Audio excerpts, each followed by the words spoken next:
வணக்கம், எல்லாருக்கும் வணக்கம். காசிகால வெறுவே பைரவரப்பணம் சரணம் ஜெகன்மாதா புவனேஸ்வரி திரு சரணம் கதிதேவ குலமண்டார வேதாச்சாரிய திருப்பாரமப்பணம் சரணம் கஷ்யதியோகரி தவத்திரோக்கினராமனகுரி திருப்பாரமப்பணம் சரணம் பிரம்ம ஸ்ரூபம் வீரேஸ்வரி நரரி பாபாஜி திருடியப்பணம் சரணம் ஓம் ஸ்ரீம் காலபைரவாய கடாச்சம் ஓம் ஐம் சரணபைராஸ்வரி ஓம் கிளிம் யோகோபேஷபச்சம் சங்குரு பைரவாய் மங்களம் ஓம் ஸ்ரீம் கிருமை ஜெகன்மாதா பிதா பிரம்ம ஸ்ரூபம் வேத பைரவம் திருவடியப்பணம் சரணம் வங்கிரே நம சிவாய பைரவ சிவம் திதே விஷ்ணு ததா வாரஹா நட்சத்திர விஷ்ணு ரேவஷா யோகசகரணம் சே விஷ்ணுமாயா ஜகத்குரு குருபர்மா குரு விஷ்ணு குருதேவோ மகேஸ்வரா குரு சாட்சாத் பர்பர்மா தஸ்மை ஸ்ரீ குருவே நமோ நமः மகாதேவீஷ வித்மஹே விஷ்ணுமத்யச தீமஹே தன்னோ லக்ஷ்மி பிரஜோதயாத் ஓம் சுவனத்வஜாய வித்மஹே ஷூடாஷ்டாய தீமஹே தன்னோ பைரவ பிரஜோதயாத் ஜெயந்தி மங்களா மந்திரகாளி பத்ரகாளி கபாலி துர்கா சுமா சிவராத்திரி சுஹாசுதா நமஸ்தே. இன்றைக்கி தேதி வந்து 19ஆம் தேதி 12ஆம் மாதம் 2/2/5 காலை மணி ஒரு 9 மணி போல் ஸ்ரீ ஜெகன்மாதா ஸ்ரீ யோகமாய ஸ்ரீ புவனேஸ்வரி தேவி காசிகால பைரவி பேருடைய ஆன்மீக தகவல். இன்றைக்கி தேதி வந்து 19ஆம் தேதி 12ஆம் மாதம். வருஷம் முடிய போகுது 2025 முடிஞ்சு இங்கிலீஷ் வருஷப்படி 2025 முடிஞ்சு 2026 நம்மளுக்கு பிறக்க போகுது இங்கிலீஷ் படி. ஆனால் தமிழ் சாஸ்திரப்படி சனாதன தர்மப்படி பஞ்சாங்க சாஸ்திரப்படி நம்மளுக்கு 4ஆம் மாதம் சித்திரை மாதம் 14ஆம் தேதி தான் வருஷம் பிறக்கும். அதாவது சூரிய பகவான் மேசராசியில் இருந்து அவர் உச்சம் பெறும்போது சில புது வருஷம் பிறப்புன்னு சொல்லுவாங்க. இந்த புது வருஷத்தை பற்றி நான் பிறகு நான் அப்புறம் நான் விளக்குறேன். ஏன்னா இப்போ புது வருஷத்துக்கு ஒரு மாதம் முன்னுக்கு நம்ம வந்து இந்த ஆதாயம் கஷ்டபலன் சொல்லி ஒரு ராசிக்கு ஒரு கணக்கு இருக்கும், அதை பற்றி விளக்கணும். அப்புறம் இந்த ஆண்டு வந்து 2026 ராசி பலன் விளக்கலாம், ஒரு ராசிக்கு ஒரு ராசி பலன் விளக்கலாம் சொல்லி எனக்கு முடிவு எடுத்திருக்கோம். ஏன்னா எனக்கு தெரிஞ்சு என்னோட குரூப் எட்மின் 5 பேர் சேர்ந்து பேச சொன்னாங்க. இந்த டிக் புலனத்தில் பேசின பிறகு நிறைய பேர் இந்த ஸ்ரீ ஜெகன்மாதா ஸ்ரீ யோகமாயா ஸ்ரீ புவனேஸ்வரி அம்பாளுடைய கிருவிலையும் ஸ்ரீ மகா முத்துமாரியம்மன் ஷாலாம் செக்ஷன் 28 சிலாங்கூர் மாநிலத்தில் உள்ள முத்துமாரியம்மன் கிருபையாலையும் அகிலலோக அதிபதியான ஸ்ரீ பரபிரம்மஸ்வரூபமான காசி காலபைரவருடைய கிருபையாலும் இந்த மிகப்பெரிய ஒரு யாகம் வருஷம் நாங்கள் செஞ்சுட்டு வரோம். 2014 செஞ்சுட்டு வரோம். இந்த ஆண்டு வந்து முத்துமாரியம்மன் கோயிலை நம்ம செய்கிறோம். செக்ஷன் 28 ஷாலாம் அந்த ஆயுள் நிர்வாகத்தோடும் ஆலய குருமான் நல்ல ஆதரவு கொடுத்தாங்க, ஒத்துழைச்சாங்க. அது வரைக்கும் சந்தோஷம் செய்தோம். அந்த ஓம குண்டம் இன்னும் அப்படி தான் இருக்கும். 12 அக்னி குண்டம் 12 ஆளும் 12 அடி நீளம் போட்டு உயரமாக நல்ல 8 அடிக்கு உயரமாக போட்டு அந்த யாகத்தை எங்களால் முடிஞ்சது வைதிக தர்மம் படி, ஆகம தர்மம் இல்லை, வைதிக தர்மம் என்பது எங்களுடைய பிரசத்தனம் உள்ள அனைவரும் குருக்கள் தான். என்னோட முக்கியமான ஒரு குறிப்பு என்னென்னா, ஒரு குடும்பத்தில் ஒரு குருக்கள் கண்டிப்பாக இருக்கணும். யாரோ ஒரு பொம்பளை பிள்ளையோ இல்லை ஆம்பளை பிள்ளையோ இல்லை தாத்தாவோ பாட்டியோ அப்பா அம்மா யாரோ ஒருத்தவங்க ஒரு குருக்கள் இருந்தால் தான் அந்த அந்த குடும்பத்தை வந்து வழி நடத்துவாங்க. ஒரு வழிபாடு எப்படி செய்வது, ஒரு பிரச்சனைக்கு என்னென்ன ஹோமங்கள் செய்வது, என்னென்ன மந்திரங்கள் ஜபம் பண்ணுறது, இதெல்லாம் வந்து மக்களுக்கு தெரிய வரும். நாளைக்கு வந்து அவங்க தடுமாற மாட்டாங்க இல்லையா? அப்போ நம்மளுடைய சமுதாயத்தில் வந்து வேதத்துக்கு ரொம்ப ஆதிகால முக்கியத்துவம் கொடுத்தாங்க. வேதத்தில் வந்து காதால் கேட்டு, அப்போ வந்து எழுத்து வடிவம் இல்லை, வேதத்தில் வந்து எழுத்து வடிவம் இல்லை, செவி ஞானம் சொல்லுவாங்க. இப்போ ஒரு குரு ஒரு மந்திரத்தை சொல்லி காதால் கேட்டு படிப்பது, அதுதான் வேதம். ரிக்வேதம், எதிர்வேதம், சமவேதம், அதர்வண வேதம், இந்த 4 வேதம் இருந்தது. அப்போ அந்த காலத்தில் வந்து பாடசாலைன்னு ஒன்று அனுப்புவாங்க பிள்ளைங்களை. குழந்தை வந்து 7 வயசுக்கு பிறகு பூணூல் போட்டு பொண்ணு கல்யாணம் போட்டு யஜ்ஞம் பவித தாரண மந்திரம் சொல்லி அதுக்கு சில ஹோமங்கள்லாம் பண்ணி அந்த குருமார், அந்த குடும்ப குருக்கள் ஒருத்தர் இருப்பார், ஒரு குரு இருப்பார், பரம்பரை குரு இருப்பார். அவர் பூணூல் போட்டு பாடசாலைக்கு அனுப்புவாங்க. வேதங்கள் மந்திரங்கள் மட்டும் படிப்பதில்லை, மற்ற உலகத்தை பற்றி ஓரளவு தெரிஞ்சிருக்கிற வைத்தியம், மணி, மந்திரம், ஔஷதம் சொல்லுவாங்க. மணிம்னா ஜோதிட சாசனம் படிப்பது, அதுக்கு தகுந்த மாதிரி மந்திரங்கள், வேதங்கள், பூஜை முறைகள், யாகங்கள். ஔஷதம்னு மூலிகையை வைத்து மை செய்வது, அது சித்து வேலைகள் செய்வது, தாந்திரிக முறைகள், இதெல்லாம் வந்து ஔஷதம் சொல்லுவாங்க.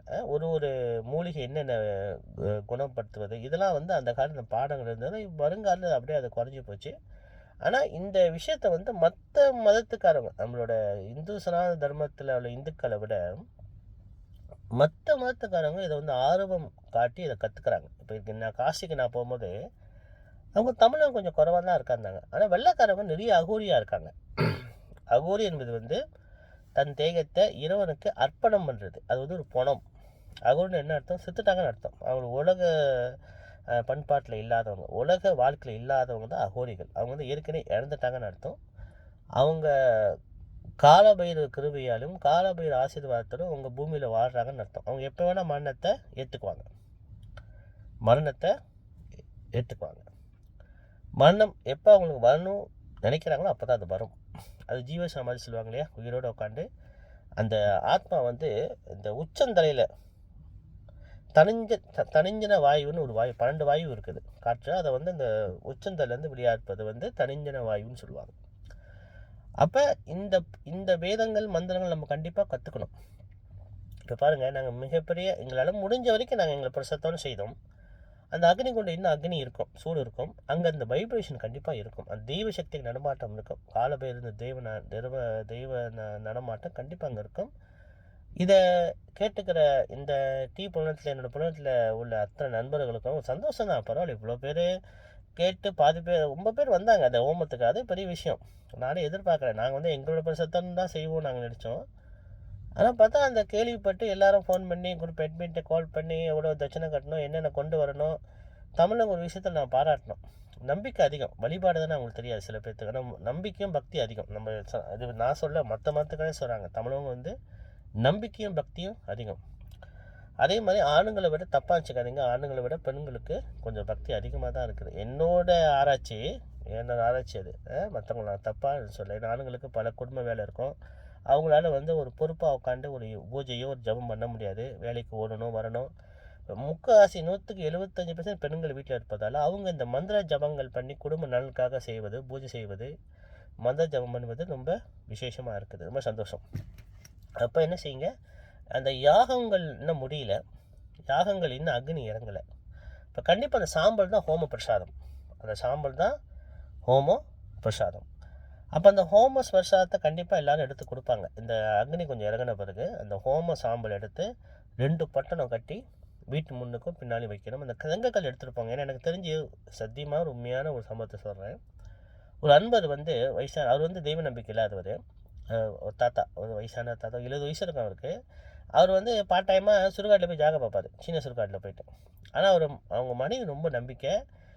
என்னோடய வழிபாட்டு கேட்டு சில பலன் பார்த்ததால், ஜாதகம் பார்த்து சில வருஷம் அவங்க ஹோமம் செய்வாங்க, ஃபேமிலி ஹோமம் செய்வாங்க, ஆத்தங்கள் வந்து ஹோமம் செய்வாங்க. அப்போ அந்த ஹோமம் செய்த பின் அவங்க சில நன்மை நடந்ததால் அவங்க நம்பிக்கையாக புவனேஸ்வரி படம் வச்சு, பைரவ படம் வச்சு வீட்டில் விளக்கேற்றி, ஹாலில் வாசப்படி பார்த்து வெங்கலத்தில் வச்சு விளக்கேற்றி இந்த வழிபாட்டை பின்பற்றி இந்த ஹோமங்கள் வருஷமாக செய்து எங்கிட்ட குரூப்பில் சேர்ந்து இந்த இதெல்லாம் கற்றுக்கிட்டாங்க. இந்த சிராத்தம் எப்படி சொந்தமாக செய்வாங்க. வாரம் வாரம் கண்டிப்பாக என்னோடய வழிபாட்டில் வந்து சிராத்தம் முன்னோர்களுக்கு ரொம்ப ரொம்ப முக்கியம். செஞ்சுட்டு வரும்போது அவர் வீட்டுக்காரர் வந்து வயசான அப்பா வந்து அந்த குடும்பத்தில் பெரியவர் அப்பா. அவருக்கு வந்து இந்த வழிபாட்டில் நம்பிக்கை கிடையாது. பரவாயில்ல, அது அவர் நம்பிக்கை. பாருங்களேன், யாரையும் நம்ம வந்து கட்டாயப்படுத்தக்கூடாது இல்லையா, அவர் நம்பிக்கை. ஆனால் அவர் வந்து நல்ல மனுஷன். அவர் வந்து வீட்டில் சும்மா இருக்கக்கூடாது சொல்லிட்டு சீனங்கிட்ட போய் கேட்டு நான் ஜாகா பார்க்குறேன்ட்டு மாதம் நினைக்கிற கொஞ்சம் தொகை எடுப்பார். அப்போ அவர் ராத்திரி தூங்க முடியாது அவரால். அப்போ அவர் மனைவி சொல்லியிருக்காரு, என்ன ராத்திரியில் தூங்க முடியல, ஒரே வந்து அமுக்குது, கை கால் இழுக்குது, என்னமோ செய்யுது, ஏதோ உருவம் நடமாட்டுது, வீட்டுக்கு வந்தால் கொஞ்சம் நல்லா இருக்குது, திடீர்னு ராத்திரியில் வெளியே போயிட்டு வந்தால் ஏதோ செய்யுது எனக்குன்னு சொன்னோடனே அப்படியே இருந்துச்சு. அவரும் நானும் அவரு போய் என்ன சாமியெல்லாம் கும்பிட்டுருக்காங்க போயிட்டு. அப்போ என்ன சொன்னேன் கேட்ட அந்த விஷயத்த சொன்னாங்க அவங்க மனைவி, அம்மா ஐயா இந்த மாதிரி சரி எங்கள் வீட்டுக்காரர் சொன்னேன். பரவாயில்லம்மா, இது இப்போ இல்லை, ஒரு வருஷம் முன்னுக்கு நடந்த யாகத்தோட சாம்பல் அவங்க ஹோமத்துக்கு வந்து கலந்துட்டு போனாங்கன்னா அவர் வரல. கலந்துட்டு 2 வாரம் 3 வாரம் கழிச்சு சாம்பல் எடுத்து நான் சார் 2 பணம் கட்டி வீட்டில் வைங்க, ஒரு கனி போட்டு, கனினா ஒரு எலுமிச்சை பழம், பழுத்த மஞ்சள் ஆயிரும் இல்லையா, பழுத்த எலுமிச்சை பழம் ஒரு கனி, ஒரு பட்டில் ஒரு கனி போட்டு 2 பட்டணம் கட்டி, 2 கனி போட்டு 2 பட்டணம் கட்டி முன்வாசல் பின்வாசல்னு கட்டுங்க. அந்த ஓமத்தோட அந்த கல் செங்கக்கல் எடுத்துருவோம். ஏன்னா நாங்கள் சாணம் பூசுவோம், எக்கடி கொண்டு நாங்கள் கைப்பட அடுக்குவோம், கீழேருந்து டபுள் கல்லை அடிக்கிட்டு சாணம் நல்லா, அந்த சாணத்தில் வந்து ஏலக்காய், சுக்கு, கிராம்பு, மஞ்சத்தூள், திரமிஞ்ச திரவியம், அத்தரு, புணுகு, ஜவ்வாதெல்லாம் போட்டு நல்லா கை பிசைஞ்சு நாங்கள் அந்த ஹோமம் கொண்டது ஃபுல்லாக கீழேருந்து உள்ளுக்கும் பூசுவோம், வெளியும் பூசுவோம். ஏன்னா அது எங்களோட தர்மம். ஏன்னா ஹோமத்தோட விதி அதுதான். இப்போ அந்த கல் எடுத்துகிட்டு போயிட்டு அவர் வீட்டுக்கு வெளியே ஒன்று வச்சார், ரூமில் ஒன்று வச்சுக்கிட்டார். அவர் வைக்கல, அவர் மனைவி தான் வச்சாங்க. அதுக்கு பிறகு அவர் சொன்னார், ரொம்ப நல்லா இருக்குதியா, கொஞ்சம் பரவாயில்லன்ட்டு அவர் மனைவிட்ட சொல்லியிருக்காரு. அப்போ மணி சொன்னாங்க, எனக்கு வந்து இந்த பைரவர் டாலர் கிடைக்குமான்னு கேட்டாங்க. நான் அதை விற்கலை. ஏன்னா நான் வந்து எப்பயுமே வந்து டாலர் வாங்கி விற்றா நான் பிஸ்னஸ் பண்ணுறேன்னு சொல்லுவாங்க. ஏன்னா நான் தான் பைரவி போய்ட்டு ஆரம்பித்தேன். அதனால் பயிர் வச்சு ஆரம்பித்தேன், பயிர் வச்சு சம்பாதிக்கிறேன்னு சொல்லுவாங்க. நான் செய்யலாமா? நீங்கள் எவ்வளோ பேர் விற்கிறாங்க, கடையில் விற்கிறாங்க, டைலர் இப்போ வந்துருச்சு பைரவர் டாலர்லாம். இப்போ 5 வருஷம் முன்னாடி வந்துருச்சு. ஊருக்கு போனாலும் போய் வாங்கிட்டு வாங்கன்னு சொன்னேன். இப்போ இந்த டாலர் வாங்கிட்டு வந்து என்ன கொடுத்தா, பூஜை பண்ணி கொடுத்தா, கழுத்தில் போட்டிருக்காரு. இப்போ அவர் கையெழுத்து கும்பிடுவாராம். பைரவ படத்தை சாமி கும்பிட மாட்டாரா. ஆனால் வீட்டுக்கு வெளியே போகும்போது காலையில் குளிச்சுட்டு கையெழுத்து கும்பிட்டு விபூதி பூசிட்டு போகிறான். அப்போ அதே பெரிய விஷயம். நம்பிக்கை வந்துருச்சு பாருங்கள். ஏதோ ஒரு சக்தி அவரை காப்பாற்றுது. அதே வந்து ஹோமர் சாம்பல் தான் பிரசாதம். அதே ஹோமர் சாம்பல் எடுக்கும்போது கோயிலுக்கு தட்சணை கொடுத்து எடுத்துருவோம். ஏன்னா அவங்க எங்களுக்கு இடம் கொடுத்ததால தான், அவங்க எங்களுக்கு சப்போர்ட் பண்ணதால தான் எங்களோட பிரசத்தன் காசிக்கால பண்டார பைரகாட் மலேசியாவில் உள்ள அனைவரும் இந்த ஹோமத்தை நாங்கள் கேரளில் வந்து இங்கே செய்வோம். ஈப்போவில் வந்து நாங்கள் தஞ்சிரம் தான் நாற்றங்கரையில் ஆறுமுக ஐயா, அவர் எனக்கு ரொம்ப பழக்கம், நல்ல மனுஷன், ஃபேமிலி நல்ல மனுஷன், அவங்க பிள்ளைங்க ரொம்ப நல்ல மனுஷன். அவங்க மாட்டுக்கொட்டை வச்சுருக்காங்க. ஆற்று மாட்டுக்கொட்டை ரொம்ப வருஷமாக அவங்க பரம்பரையாக அவங்க மாடு வளர்க்குறவங்க. அவங்கள்ட்ட நான் ஒரு 10 வருஷம் முன்னாடி அனுமதி கேட்டேன். ஏன் மாட்டுக்கொட்டையில் ஹோமம் செஞ்சால் ரொம்ப நல்லதுயா பலன்கொட்டை. நான் இப்போ தான் வீடு வசதியெல்லாம் வந்தது. அந்த காலத்தில் வீடெலாம் இல்லை. அந்த காலத்தில் ஆற்று வரோம் மாலாடி வரோம்லாம் ஹோமம் செஞ்சது. நீ தாராளமாக செய்யுங்கய்யா, அது பிரச்சனை இல்லைன்ட்டார். இப்போ அவரே எங்களுக்கெல்லாம் கட்டி கொடுத்தாரு. கட்டி கொண்டோலாம் அவர் காசு போட்டு நாங்கள் ஒரு ஹோமஸும் கொடுத்து வச்சுன்னு ஏதாவது கொடுப்போம், 100 வெள்ளி கொடுப்போம். அவர் அடுத்து அந்த சுத்தம் பண்ணுறது மற்ற வேலைலாம் செய்வார். அங்கே நாங்கள் வந்து இப்போது நாங்கள் போன வருஷம் அந்த ஹோமம் அந்த காலபெரியாகவும் செய்தோம். அடுத்த வருஷம் 2026 எப்படின்னு தெரியல. எங்களோட இப்போ சத்தம் நைட்மில் என்ன முடிவு பண்ண போகிறாங்க, என்ன செய்ய போகிறான்னு தெரியல. எங்கே கேல செய்கிறதா இல்லை ஈப்போல் செய்யலாம் இல்லை மற்ற இடத்துல செய்வதான்னு தெரியல. ஏன்னா நாங்கள் ஒரே இடத்துல நாங்கள் அந்த மகாராஜஸ்வரி மகா காலபெரியாகவும் செய்யக்கூடாது. வருஷத்துக்கு ஒரு இடத்துல செய்யணும் தான் விதி. ஏன்னா அங்குள்ள மக்களும் ஈப்போ மக்களும் எதிர்பார்ப்பாங்க, கேள் மக்களும் இங்கே செய்யணும் எதிர்பார்ப்பாங்க, மற்ற ஸ்டேட்டில் ஜொகூர் மிலாக்கா சிரம்பான் பிணைங்கள்லாம் வந்து எதிர்பார்ப்பாங்க அந்த இடத்துல அவங்க செய்வாங்களான்னு சொல்லி. அதனால் நம்ம ஒரே இடத்துல நாங்கள் செய்ய மாட்டோம், அந்தந்த இடத்துல நாங்கள் செய்வோம். சரி, இப்போ வந்து இந்த மந்திர விதியில் வந்து ஒரு விதி இருக்குது. அதாவது தீட்சைன்னு ஒன்று இருக்குது. தீட்சைன்னா மந்திர தீட்சை. மந்திர தீட்சைக்கு வந்து சில விதிமுறைகள்லாம் இருக்குது. ஒரு குரு வந்து ஒரு மந்திரத்தை உபதேசம் பண்ணுறது, அது வந்து மூல மந்திரமாக இருக்கும், குரு மந்திரமாக இருக்கும். ஆனால் இந்த காயத்ரி மந்திரத்துக்கு வந்து கருண தீட்சை இருந்தால் போதும், காதால் கேட்டு சொன்னாலே போதும். அதான் இந்த காயத்ரி மந்திரத்துக்குள்ள ஒரு சக்தி. இப்போ காயத்ரி மந்திரம் வந்து பைரவருக்கு 8 அஷ்டபைர காயத்ரி இருக்குது, காலபைர காயத்ரி இருக்குது. அப்போ அந்த காயத்ரி மந்திரம்லாம் வந்து இறைவன் அங்கே இருக்கிறார்,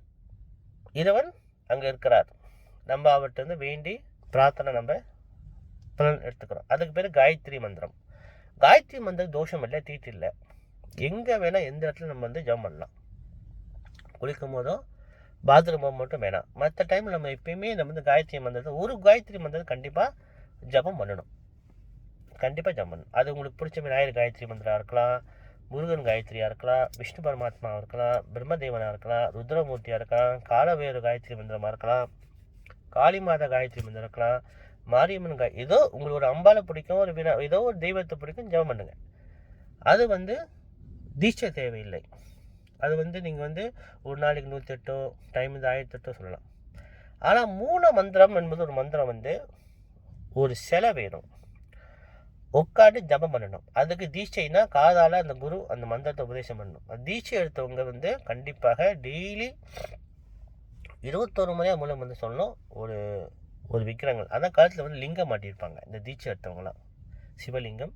இப்போ நாங்கள் கூட கொடுத்துருக்கோம் அந்த ஹோம பிரசாதத்துக்கு பிரசாதமாக காசிலேருந்து கொண்டு வந்து சிவலிங்கம் 1/2 இன்ச்சுக்கு சிவலிங்கம் கொடுத்துருக்கோம். அதை வந்து வெள்ளியில் கட்டி நீங்கள் காட்டில் போட்டுங்க. தீட்சை அந்த லிங்கத்தை எடுத்து வாரத்துக்குள்ள அபிஷேகம் பண்ணி பூஜை பண்ணி ஜபம் பண்ணி காட்டில் போட்டுங்க நான் சொல்லுவேன். ஏன்னா ரொம்ப சக்தி. இந்த காசிலேருந்து கொண்டு வந்த சிவலிங்கம். இந்த ஹோமத்துக்கு வந்தவங்க, இந்த காலபெரிய யாகத்துக்கு வந்தவங்க அத்தனை பேருக்கும் ஒரு காசி கயிறு, ஒரு லட்சுமி டாலர், அது வந்து பர்ஸில் வச்சுக்கிற மாதிரி பூஜை பண்ணி காசி கயிறு, அப்புறம் வந்து ஒரு சிவலிங்கம் 1/2 இன்ச்சு சிவலிங்கம், அப்புறம் வந்து இது இந்த கிறிஸ்டலில் சேர்ந்த தோப்பஸ் நினைக்கிறேன், மஞ்சள் கலர் கனகபுஷ்பராக சக்தி உண்டு அது, அந்த கல்.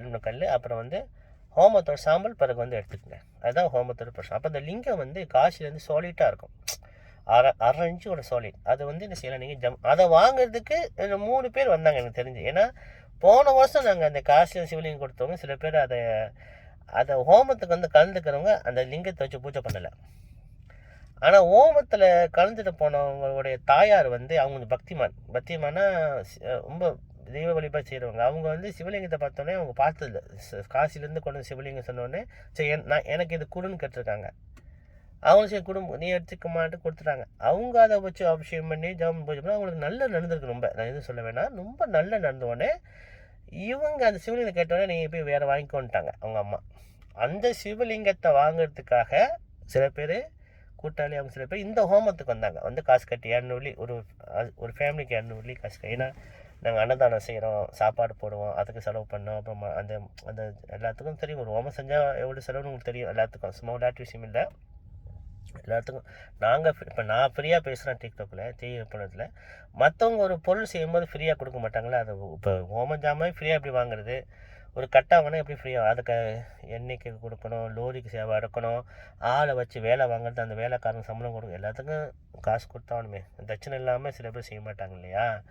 அதனால தான் நாங்கள் வந்து இந்த ஒரு குடும்பத்துக்கு 200 வெள்ளி. எனக்கு வசதி உள்ளவங்க, பலன் பார்த்தவங்க பெரிய பெரிய தொகை செலவு எடுத்துக்கிறாங்க. ஹோமகுண்டம் கட்டுற செலவு எடுத்துக்கிறாங்க, பெரிய பெரிய செலவு. ஏன்னா அவங்க வந்து ஏற்கனவே இந்த மாதிரி பெரிய பெரிய செலவு எடுத்து பலன் பார்த்தவங்க விட மாட்டாங்க. அவங்களே வாலண்டியாக வந்து கேட்குறாங்க, ஐயா எனக்கு இந்த செலவு என்கிட்ட கொடுங்க, பெரிய செலவை, இந்த சாப்பாடு செலவு எங்களுக்கு கொடுங்க கேட்டுக்கிறாங்க. அது அவங்க நம்பிக்கை, அவங்க பக்தி, அது பைரவரோட பக்தி. அப்போ இந்த மூல மந்திரம் என்பது ஒரு குரு உபதேசம். இப்போ நான் வந்து கருண தீட்சை, இப்போ நான் ஒரு விஷயத்த சொல்கிறேன், என்னை பார்க்குறவங்க ரவி குருக்கள் உண்மையாக சொல்கிறாரு, ஏதோ அவர்கிட்ட வந்து உண்மை இருக்குது, பைரவருக்கார் நம்பி நான் சொல்கிறத கேட்டு செய்கிறது வந்து கருண தீட்சை. ஆனால் இந்த கருண தீட்சையாக இருந்தாலும் சரி, மந்திர தீட்சையாக இருந்தாலும் சரி, தொடு தீட்சையாக இருந்தாலும் சரி, தொட்டு சில பேர் தீட்சை கொடுப்பாங்க குருமார்கள். அது வந்து குரு மந்திரம் அது வேறு. அது வந்து ஒரு சிஷிய பிள்ளை 20 வருஷம் 30 வருஷம் ஒரு குருவுக்கு உண்மையாக இருந்து ஒரு மகன் இந்த தொடு தீட்சை என்பது வந்து ஒரு மகன் அப்பாட்டேருந்து வாங்குறது. ஏன்னா ரொம்ப சிஷியர்கள் வந்து குருட்ட உண்மையாக இருக்க மாட்டாங்க. இப்போ நான் என்கிட்டயே நம்ம பேர் வந்து கற்றுக்குறாங்க ஆரம்பத்தில், அதுக்கு பிறகு கொஞ்சம் நல்லா வந்தோடனே என்னையும் கால் சொல்கிறது, அதை அவங்க அனுப்பிப்பாங்க, அது பயிரை பார்த்துக்குவார். ஆனால் இந்த தொடு தீட்சை என்பது வந்து குரு மந்திரம், ஒரு மந்திரத்தை அவங்க வம்சம் வழியாக ஒரு மூல மந்திரம் கொடுத்துருப்பாங்க. அதை வந்து கடைசி அவங்க சாப்பிட்றதுக்கு முன்னால் சொல்லி கொடுப்பது. அது வந்து தீட்சை, அது குரு தீட்சை சொல்லுவாங்க. அது ஜீவ சமாதி அடையும் போது அந்த மந்திரத்தை அப்பா மகனுக்கு கொடுக்கறது. உண்மையான சிசிய பிள்ளைக்கு குரு சொல்கிறது, அதாவது உண்மையான சிசிய பிள்ளை வந்து கிடைப்பது அரிது. ஒரு குருக்கு உண்மையான சிசிய பிள்ளை கிடைப்பது அரிது. எல்லாரும் வருவாங்க, கஷ்டத்துக்கு வருவாங்க, பலன் பார்த்த பிறகு அவங்க போய்க்குவாங்க. அதுதான் உலக நியப்பு, ஞானம், அதான் நடப்பது. ஆனால் உண்மையான குருமார்களும் உண்மையான சிவமார்களும் இருக்காங்க, எனக்கு தெரிஞ்சிருக்காங்க. இப்போ என்கிட்ட வந்து உண்மையான சிசிப்பிள்ளையும் இருக்காங்க. மாதம் குரு தட்சை போடுறது, நான் சொல்கிறத மாறாமல் செய்வது, மாதம் ஹோமம் செய்வது, இதெல்லாம் இருக்காங்க, உண்மையான சிசிப்பிள்ளை இருக்காங்க. நம்ம அதெல்லாம் பேச வேணாம், முக்கியம் நம்மளுக்கு சொல்லிக் கொடுக்குறது எவ்வளவோ இருக்குது, அதனால் அதை பற்றி நம்ம பேச வேணாம். சரி, இப்போ வந்து இந்த தீட்சை வந்து காயத்ரி மந்திரத்துக்கு தீட்சை தேவையில்லை, அது காதால் கேட்டு ஒரு குரு நம்பி சொல்வது. மூல மந்திரம் வந்து மந்திர தீட்சை வேணும். ஆனால் என்னோட வழிபாட்டை சேர்ந்தவங்க என்ன சொல்லணும்னா, நீங்கள் இந்த மூல மந்திரத்தையும் சொல்லுங்கள், குரு அது பைரவரை குருவான்னு எடுத்துக்கிட்டு சொல்லுங்கள். என்னை வந்து நான் வந்து ஒரு வழிகாட்டியாக இருந்தாலும் எனக்கு மட்டும் குறை சொல்லாதீங்க. நான் யாரையும் ஏமாத்தலை, எனக்கு குறை சொல்ல வேண்டாமல் என்னோடய மந்திரத்தையும் மூல மந்திரத்தையும் என்னோடய வழிபாடு முறையும் பைரவராக பைரவர் தான் குரு, அவர் சொன்னதாக நினச்சி நீங்கள் சொல்லுங்கள், கண்டிப்பாக பலன் நடக்கும். எல்லா மந்திரத்துக்கும் சக்தி உண்டு. அது சாதாரண காயத்ரி மந்திரமாக இருந்தாலும் சரி, அது மூல மந்திரமாக இருந்தாலும் சரி, வேத மந்திரமாக இருந்தாலும் சரி, அது கணக்கு தான் கொஞ்சம் வித்தியாசம். இப்போ வந்து காயத்ரி மந்திரம் சின்ன மந்திரம், அது 108 வாட்டி சொல்லணும். மூல மந்திரம் ஒரு 54 சொல்லி சொன்னாலும் வேலை செய்யும். வேத மந்திரம் சுத்தங்கள் சொல்லுவாங்க, வேத மந்திரங்களை 20 வாட்டி சொல்லணும். அப்போ அந்த டைம் தான் சின்ன மந்திரம், கொஞ்சம் பெரிய மந்திரம், அதை விட பெரிய மந்திரம். குரு மந்திரம் என்பது வந்து அது பரம்பரையாக வர்றது, அது வந்து சொல்லிக் கொடுக்க மாட்டாங்க. அது வந்து உண்மையான ஒரு குருக்கு உண்மையான சிசிய பிள்ளை கிடைப்பது அரிது. அதுக்காக எல்லாரும் தப்பானவும் நான் சொல்ல மாட்டேன், அது அவங்க மனசுக்கு தென்படும் போது சொல்லிக் கொடுப்பாங்க. சாஸ்திர விதி. ரெண்டாவது வந்து இந்த ஹோமம் வந்து முடிஞ்சிருச்சு, நல்லபடியாக நாங்கள் முடிச்சிட்டோம். எங்களால் முடிஞ்சது பைரவர் சித்தத்தோட, பைரவர் அருளோட எங்களுக்கு முடிஞ்ச வரைக்கும் நாங்கள் நல்லபடியாக முடித்தோம் ஹோமத்தை. மந்திரபூர்வமாக எல்லாரும் வந்து மந்திரம் படித்தாங்க, எல்லாரும் சோப்பு துணி ஊற்றுனாங்க, எல்லாரும் உத்தராட்சம் போட்டாங்க, எல்லாரும் தலப்பா கட்டினாங்க. சொல்படி கேட்டு எல்லாம் சிறப்பாக, அதே பெரிய சந்தோஷம். அடுத்த வருஷம் பைரவர் அருள் இருந்தால் நாங்கள் எங்கே செய்வோமோ அங்கே ஒத்துழைச்சி எல்லாரும் சிறப்பாக செய்வாங்க. ரொம்ப சந்தோஷம். இது முதல் விதி. ரெண்டாவது விதி என்னென்னா, அடுத்த வருஷம் பூலோக ஜாதகம் நான் சொன்னது எல்லாம் இந்த ஆண்டு நடந்துட்டு வந்துச்சு. வெள்ளம் வரப்போகுது, தண்ணியால் பிரச்சனை வரும், அரிசியில் மனஸ்தாபங்கள் கொஞ்சம் கொஞ்சம் ஏற்படும், நீ நான் பிரிவுனா எல்லாமே பூலோக ஜாதகம். நான் சொன்னது நான் 3ஆம் மாதம் 2ஆம் மாதமே நான் வந்து சொன்னேன். இப்போல்லாம் நடந்துகிட்டு இருக்குது. அப்போ நான் சொன்னது உண்மை தானே? நான் முன்னிக்கே கணிச்சு சொன்னது பூலோக ஜாதகம் எல்லாம் உண்மை. அப்போ நான் என்ன பூலோக ஜாதகம் நான் சொல்கிறது எப்பயும் பொய்ன்னு சொல்லுவேன், நம்பாதையும் சொல்லுவேன். ஆனால் நான் சொன்ன நடந்துச்சுன்னா என்ன சொல்லுவேன்னா, பைரவ வழிபாடு செய்யுங்கன்னு சொல்லுவாங்க. அவ்வளோதான். மற்றபடி நான் ஒன்றும் உங்கள் பைரவரை நம்பி உங்களோட பக்கத்து கோயில் குருமாரில் போய் பார்த்து பைரவரை பூஜை பண்ணுங்கன்னு சொல்லுவேன். அதுதான் என்னோட சட்டத்திட்டம். ஆனால் 2026 கிராணம் இல்லை. 2027 3ஆம் மாதம் தான் கிராணம் இருக்குது. அது எங்கே சஞ்சாரம் பண்ணும்போது கடகராசியும் மகர ராசிக்கு தான். முதல் சொன்ன கும்பராசி சிம்மராசி சொன்னோம் இல்லையா? இப்போ அடுத்தது கடகராசியும் மகர ராசிக்கு வருது. 2026 பூலோக ஜாதகப்படி இது வந்து மேலோட்டமாக சொல்கிறேன், டீப்பாக போவேன்னா டைம் பத்தலை. இப்போ 20 நிமிஷம் பேசிட்டேன். ஆண்களை விட பெண்களுக்கு பலம் அதிகம், லாபம் அதிகமாக கிடைக்க போகுது. அதுவும் கல்யாணம் முடித்து குழந்தை தாய்மார்களுக்கு, குழந்தை உள்ள தாய்மார்களுக்கு 2026 ஆதாயம் பலம் அதிகமாக இருக்குது ஆண்களை விட. அதுக்காக ஆண்கள் கோச்சிக்காதீங்க, இது பூலோக ஜாதகம், இது பொய்யாகவும் போகலாம். நான் பொதுவாக சில பூலோகம் சொன்னால் பொய்ன்னு நம்பிடாதீங்க, பொய்ன்னு நினச்சிங்க, நம்பிடாதீங்க. ஆனால் நான் சொன்ன நடந்துச்சுன்னா கண்டிப்பாக பைரவர் காலச்சக்கர அதிபதி கால பைரவர் கும்பிடுங்கன்னு சொல்லுவோம். அவ்வளோதான், மற்றபடி ஒன்றும் இல்லை. அப்போ 2026 பெண்கள் நிறைய ஆதாயம் பார்ப்பாங்க. பெரிய பூலோக தலைவி ஒரு ராஜாவுக்கு உயிர் கண்டு வரும். அது பெண்ணுக்கு. பூலோகத்தில் எல்லாத்துக்கும் ராணியாக இருக்கிறவங்களுக்கு உயிர் கண்டு வரும். அது ஆண்டவன் சித்தம். அது உயிருக்கு போகலாம், இல்லை கஷ்டப்பட்டு இருக்கலாம், இல்லை வேதனைப்பட்டு இருக்கலாம். அது வந்து பைரவர் சித்தம். கண்டத்திலேருந்து தப்பிக்கலாம், கண்டத்திலேருந்து சித்தியும் ஆகலாம். சித்தினா மரணம் ஆகுது, சாஜியம் அடையலாம். அது வந்து சாஸ்திரம். அதே மாதிரி கடல்லேருந்து சில உப்பு தண்ணியால் சில வைரஸ் நோய் வரும். ஆனால் அரசாங்கம் அதை வந்து அதுக்குள்ளே மருந்து அதுக்குள்ளே இதெல்லாம் செஞ்சுருவாங்க. எல்லா அரசாங்கம் அதை முன்னெச்சரிக்கையாக இருப்பாங்க. ஆனால் சில கண்டங்கள், கப்பல் மோடுறது, தண்ணி கடலில் உள்ள தண்ணி கப்பை மோதிக்கிறது, சில விபத்துக்குள்ளாகிறது, இதெல்லாம் கொஞ்சம் கொஞ்சம் நடக்கும். ஆனால் பெரிய உயிர் சேதம் இல்லை, மக்கள் எப்பயும் நல்லா தான் இருப்பாங்க. இந்த ஆண்டை விட 2025 விட 2026 12 ராசிக்கும் ரொம்ப நல்லா இருக்கும். ஏன் நல்லா இருக்கும் சொன்னால், குரு பகவான் 2026 5ஆம் மாதம் 20ஆம் தேதிக்கு பிறகு உச்சம் பெற போகிறார்.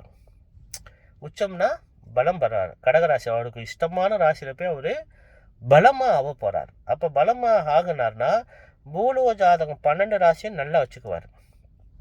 சந்தோஷமாக இருக்கும், நிறைய குழந்தைகள் பிறக்கும், அறிவுள்ள குழந்தை, ஞானம் உள்ள குழந்தை கண்டிப்பாக இருக்கும். ஆனால் ஒரு அம்மா கேட்டாங்க என்ற கேள்வி, அதை விளக்கணும். ஒருத்தவங்க 45 வயசில் குழந்தை பிறந்தது. அப்போ சில பேர் சொன்னாங்க வயசாகவே குழந்தை பிறந்தால் அது வந்து ஏதோ பிரச்சனையாகும் அப்படின்னு பயமுறுத்துறாங்க. ஆனால் அது வந்து டாக்டர் நம்மளுக்கு கடவுள், எல்லா டாக்டர் குறைச்சில் கூட அவங்க படித்தது அவங்க சொல்கிறாங்க, அது நடக்கும். ஆனால் சாஸ்திரம் என்ன சொல்ல, 45 வயசுக்கு மேலே குழந்தை பிறந்தால் அது ஞான குழந்தையாக இருக்குமா, பூலோகத்துக்கு எடுத்துக்காட்டாக வாழுமான்னு சாஸ்திரம் சொல்லுது. இது உண்மையாகவும் இருக்குது, நான் பார்த்துருக்கேன். சில பேரை நான் பார்த்துருக்கேன், சில குருமார்களோட இதை நான் பார்த்துருக்கேன். 45 வயதுக்கு மேலே ஒரு ஆண் குழந்தை பெண்குள்ளே பிறந்தால் அது வந்து மிகப்பெரிய ஒரு ஞான குழந்தையாக இருக்குது. அதே மாதிரி இந்த ஆண்டு முடிஞ்சு 4ஆம் மாதம் தான் நம்மளுக்கு பிறவ வருஷம் பிறக்குது. அந்த பிறவ வருஷம் வந்து விசுவாச வருஷம் விட பரவச வருஷம் 2026 ரொம்ப யோகமாக இருக்குது. அதனால் எல்லோரும் சந்தோஷமாக இருங்க. அதாவது ரொம்ப நன்மை இருக்கும். இந்த ஆண்டை விட 2025 விட 2026 ரொம்ப நன்மையாக இருக்கும். ஆனால் ஆண்களை விட பெண்களுக்கு கண்டிப்பாக ஒரு யோகம், எல்லாத்துக்கும் யோகம் வரும். நல்லா இருப்பாங்க, நினச்சி நிறைவேறும். ஆனால் உங்களுக்கு பிடிச்ச ஒரு ஒரு அம்பாவை நீங்கள் காயத்ரி மந்திரமோ மூல மந்திரம் ஜாம் பண்ணுங்க. அது காளியாக இருக்கலாம், மாரியாக இருக்கலாம். எனக்கு வந்து புவனேஸ்வரி தான் நான் ரெக்கமெண்ட் பண்ணுவேன். எல்லா பெண்களுக்கும் புவனேஸ்வரியும் மகாலட்சுமி தான் ரெக்கமெண்ட் பண்ணுவேன். ஆனால் சில பெண்களுக்கு எந்தெந்த தெய்வங்களை உணர்ந்தாங்களோ அவங்க அந்த தெய்வத்தை அவங்க கும்பிட்டுட்டோம். அது அவங்க நம்பிக்கை. அது தப்புன்னு சொல்ல, எல்லா தெய்வமும் எல்லா தாயும் ஒன்று தான். திருப்பி சொல்வேன், பெண்கள் எல்லாம் மகாலட்சுமி அம்சம். பெண்களில் வந்து எப்பயுமே வந்து இந்த மந்திர ஜபங்கள் பண்ணுங்கள்.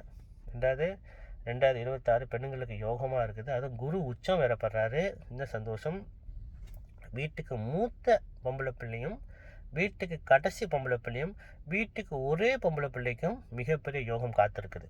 அது வந்து வாகன யோகமாக இருக்கலாம், வீடு யோகமாக இருக்கலாம், குழந்தை யோகமாக இருக்கலாம், திடீர்னு லாட்ரி யோகமாக இருக்கலாம். எப்படி இருந்தாலும் எனக்கு 10% கொடுத்துருங்க. ரவி குருக்கள் சொன்ன நடந்துச்சுன்னா, இல்லைன்னா உங்கள் பக்கத்துக்கு இருக்கிற குருக்களுக்கு அதுக்கு ஏதாவது தட்சணம் கொடுங்க. ரொம்ப சந்தோஷம். ஏன்னா வருஷம் முடிய போகுது. என்னோடய அட்வைஸ் என்னென்னா, வேதம் படித்த குருமார்களுக்கு, உங்களுக்கு வழிகாட்டிய குருமார்களுக்கு ஒரு 10 வழி குரு தட்சணை கொடுங்க. பெரிய புண்ணியமாக போட்டோம். உங்களுக்கு அந்த பலன் நடக்கும். அவர் சொல்லிக் கொடுத்த ஒரு பூஜை பலன் உங்களுக்கு உயிர் பெறும். இதுதான் சாஸ்திர உண்மை. காசிகால பைரவி பைரப்ப சரணம், ஜெகன்மாதா புவனேஸ்வரி திருசரணம், ஜெகன்மாதா புவனேஸ்வரி திருசரணம். இது வந்து 91வது வீடியோ சதஸ். நான் பாருங்கள், இந்த வருஷம் இப்போ 90 போன வாட்டி 90வது வீடியோ பேசிட்டேன். இப்போ 91வது வீடியோ வந்துட்டேன். இப்போ 100 கிட்ட தொட போகிறேன். அது பைரவ சத்தம், புவனேஸ்வரி சத்தம், காசிகால பைரவி பைரப்ப சரணம், ஜெகன்மாதா புவனேஸ்வரி திருசரணம். ஓம் கிரீம் நம சிவாய பைரவ சிவம்.